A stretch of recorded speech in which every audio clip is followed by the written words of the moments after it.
Hello' বন্ধুসকল, আজি মোৰ এই ভিডিঅ'টোৰ জৰিয়তে আপোনালোকে জানিব পাৰিব যে অসমত থকা কিছুমান অনুসূচিত জাতিৰ শিক্ষিত নিবনুৱাসকলৰ বাবে অসম চৰকাৰে কিছুমান পন্থা হাতত লৈছে আৰু সেই পন্থাটো কি বাৰু সেই বিষয়ে আজি মই আপোনালোকক জনাম। আৰু ইতিমধ্যে এইটো এটা ভাল খবৰ আহি পৰিছেহি।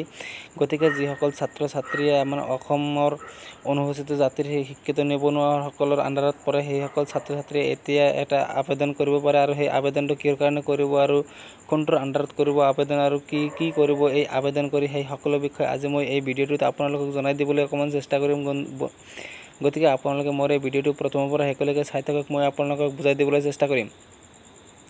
ইয়াতে কৈছে যে অসমৰ অনুসূচিত জাতিৰ শিক্ষিত নিবনুৱা যুৱক যুৱতীসকলৰ বাবে অনুসূচিত জাতিৰ কল্যাণ সঞ্চালয় অসমৰ দ্বাৰা skill development training out of SCA to SCSP আঁচনিৰ অধীনত অসমৰ 164 জন অনুসূচিত জাতিৰ শিক্ষিত নিবনুৱা যুৱক যুৱতীক আৰ্মড ছিকিউৰিটি গাৰ্ডৰ 45 দিনীয়া দক্ষতা বিকাশ প্ৰশিক্ষণৰ ব্যৱস্থা কৰা হৈছে। নিম্নলিখিত যোগ্যতা তথা আগ্ৰহী প্ৰাৰ্থীসকলে তলত উল্লেখিত প্ৰপত্ৰৰ জৰিয়তে আবেদন কৰিব পাৰে। আৰু এই আৰ্মড ছিকিউৰিটি গাৰ্ডৰ বাবে আবেদন কৰিবলৈ হ'লে আবেদনকাৰীৰ এডুকেশ্যনেল কোৱালিফিকেশ্যন কিমান হ'ব লাগিব আৰু বয়স কিমান হ'ব লাগিব, উচ্চতা কিমান হ'ব লাগিব, সেই সকলো বিষয়ে আজি মই জনাই দিম। তেতিয়া জানি লওক যে বয়স 18 বছৰৰ পৰা 38 বছৰৰ ভিতৰত হ'ব লাগিব বয়স, আৰু উচ্চতা হ'ব লাগিব ন্যূনতম যুৱক মানে ছাত্ৰ ল'ৰাৰ বাবে হ'ব লাগিব 5 ফুট 2 ইঞ্চি আৰু যুৱতীৰ বাবে হ'ব লাগিব 4 ফুট 10 ইঞ্চি।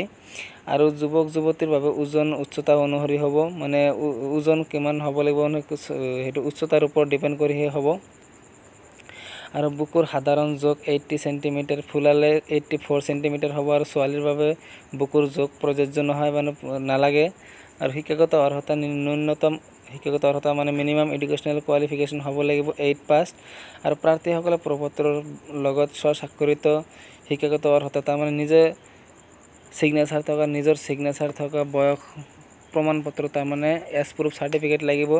আৰু 1 কপি নিজৰ পাছপোৰ্ট চাইজ ফটোকপি লাগিব। আৰু এই পাছপোৰ্ট চাইজ ফটোকপিটো 20 জুন 2019 অথবা তাৰ আগতে নিম্নলিখিত ঠিকনাত জমা দিব লাগিব। আৰু ক'ত জমা দিব লাগিব সেয়া তলত চাগে আপোনালোকে কৈ দিছে, সেয়া আপোনালোকে জানিব পাৰিব।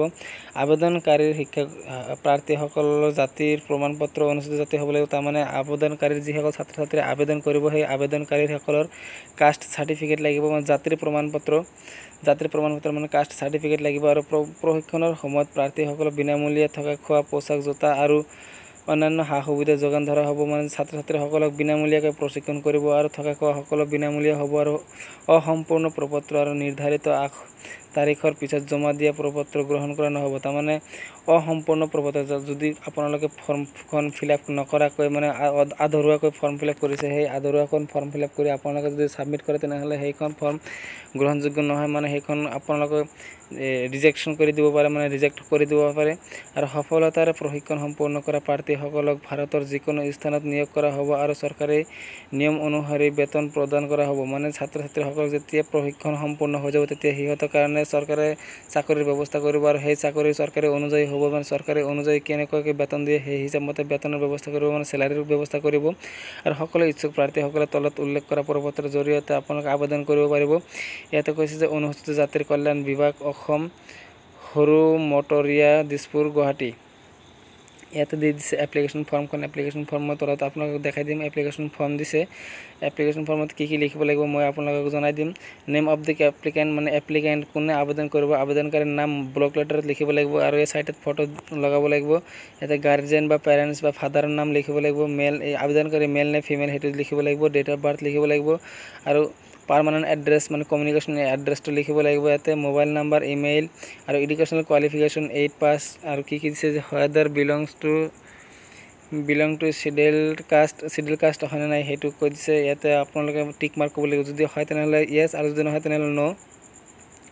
ID proof, PAN card number বা ভোটাৰ আই কাৰ্ড নম্বৰ এইবিলাক যদি আছে তেনেহ'লে আপোনালোকে দি দিব। আৰু declaration by the candidate I hereby declare date ইয়াতে কৈ দিছে। আৰু ডিক্লাৰেশ্যনটো কি কৰিব লাগিব, আৰু ইয়াতে আবেদনকাৰীৰ ছিগনেচাৰ দিব লাগিব। মানে ইয়াতে আপোনালোকে এপ্লিকেশ্যন ফৰ্মখন দেখাই দিছে, গতিকে এপ্লিকেশ্যন ফৰ্মখন আপোনালোকে মোৰ এই ভিডিঅ'টোৰ ডিছক্ৰিপশ্যনৰ পৰা পাই যাব। আৰু যদি নোৱাৰে তেনেহ'লে এনেকুৱাকৈ মই যি দেখাই দিছোঁ এনেকুৱাকৈ আপোনালোকে এটা এপ্লিকেশ্যন ফৰ্ম বনাই ল'ব পাৰে।